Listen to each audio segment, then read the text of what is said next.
Hello there! How's it going, everyone? Welcome to another bonus class. In this bonus class, we are going to episode number 3 of Job Interview Bootcamp. Okay, we are almost at the end, but I promise it'll be awesome. So, Job Interview Bootcamp. Lesson number 3. I'm sorry. The STAR method. What is the STAR method? How can I use it to my advantage? You will learn in a few seconds. First of all, I have a question. Are you rambling? For example, if the interviewer asks you, tell me about a time you solved a difficult problem. When you listen to that, does your heart accelerate? Do you get nervous? The biggest error here for all the students, all the people that are going to apply, that are in an interview, is the rambling, okay? Are you rambling? Rambling is when you talk, and you get nowhere. So the candidate, which is you, spends 5, 6, 7 minutes rambling about things or issues and the problem that the interviewer asked, but forgets to say what they done, what you done. So today we are going to fix this with the method STAR. It's very simple and it's very cool, okay? You need to pay attention. Ooh, sorry. It's I haven't had coffee yet, so I'm a little bit lazy. But that's okay. We can focus. Start breakdown. Let's break down the method STAR. The method STAR is consisted in situation, task, action, and result. Okay? Let's begin with situation, okay? Which is 100% of your time. Situation, it's when you use the context or when you use like the scene of what happened. You are not going to complain. You are just going to talk about the context, okay? You are going to contextualize to answer the question. Tell me about a difficult situation that you had to solve. So you need to give the context, the situation. It's 10% of your time, so it's very simple, easy, and also very quick, okay? Now, task. The specific goal or deadline that you had and that you couldn't achieve. So, for example, the context was blah, blah, blah, blah. My goal was to blah, blah, blah, blah, blah. So, the context of the situation, the difficult situation, and then what was your goal with solving that difficult situation, okay? The action is 60% of your time. This is the most important part because it's what you did specifically to fix that situation. So, for example, be careful because some people sometimes they use a lot of we, the team, we, the company. It's not we, it's about you, what you did to fix the situation. The secret here for this part is to use power verbs, okay? We are going to talk about the power verbs in a second. The list is below, but it's not below, it's in the next page. And describe the steps of what you did. The result is 20% of your time. So the positive outcome, use numbers if possible, percentage, seconds, hours, time that you saved because you solved that problem, okay? So always the positive outcome, okay? Let's talk about the power verbs, okay? Instead of I talked to someone, I negotiated, I persuaded, I presented, I aligned with someone. Instead of saying, I made something, I created, I developed, I designed, or I established. Okay? And instead of saying, I fixed, you can say, I resolved, I streamlined, I optimized, I troubleshot. So it's like when you streamline something, you made something faster or better. Okay? So basically, these are the power verbs that you can use to talk about the action part of your story. Okay? Let me give you a full example and why this is so good. The situation. The question is, tell me about a time you had to deal with a difficult client. Okay?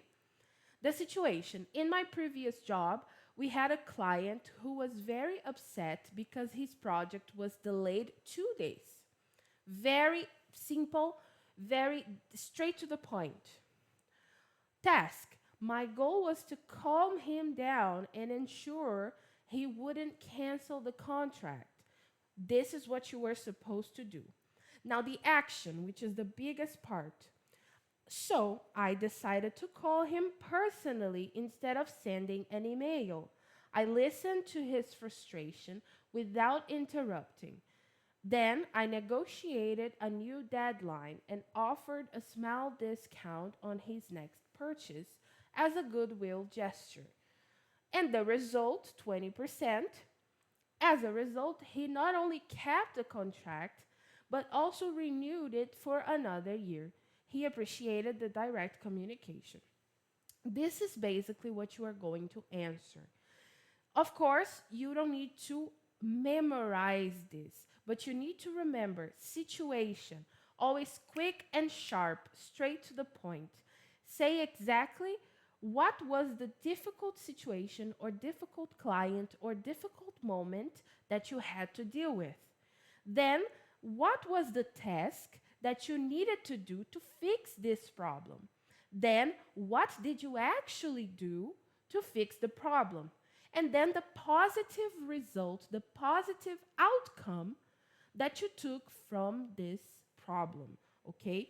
Always remember, the power verbs are so important because they show vocabulary variation. They show that you have an extended vocabulary, that you have knowledge of what you're doing. Okay?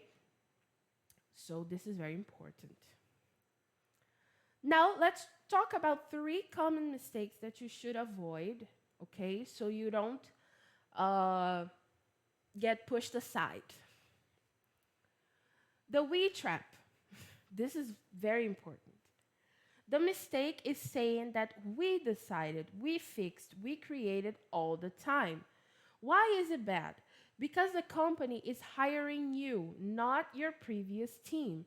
If you only say we, the recruiter doesn't know what your specific contribution was. Okay? So you want to talk about you. Okay? Use I for your actions. The team met something, but I was responsible for da-na-na-na-na. You can talk about your team, but not all the time because they are hiring you, not your team. Okay? Unless you're representing a business, like you have a business and you are trying to sell something, and then you can say we. But this is very different. It's a different situation. The drama queen.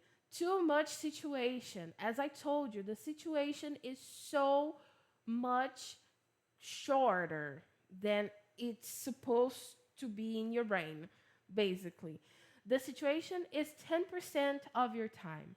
So you don't want to spend more than 3 minutes or more than 2 minutes complaining about how bad the problem was.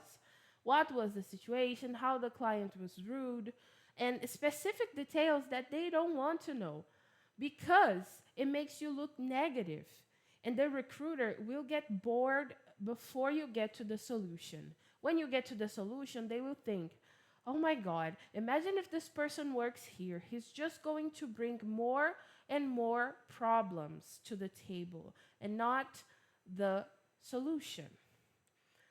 Limit the situation to 2 sentences, max. Move quickly to the action, okay? As I told you, the situation is quick. And the number 3 problem is the cliffhanger. When you have no result, when you have, like, when you say a very, very, very, very, very long story, but you don't say how it ended. You don't give the positive result of the situation. What was the positive outcome of your action? We need it, okay? It's bad because it feels incomplete. Did it work? Did you fail? It's not bad to fail. Failing is human, but did you fail? You need to say it, okay? Most of the time, it's better if you say, if you talk about a positive outcome than a negative. But if it is negative, try to put it in a positive perspective. Oh, unfortunately, the client didn't renew our contract, but we were able to keep him for until the end of this contract, and blah blah blah blah blah. So try to make it a positive one, all right? And now, the tip for you to avoid the cliffhanger is to always end with as a result or in the end, okay? It's important. Now your homework is, think of one challenge you solved back in your old job or even in your current position and fill the blanks. Okay, you need to tell me the context. You need to tell me the goal. You need to tell me the result, the action, and the result. Don't forget to use the power verbs that I suggested, okay? All right, so I hope you liked this class, and I will see you next lesson. Bye-bye.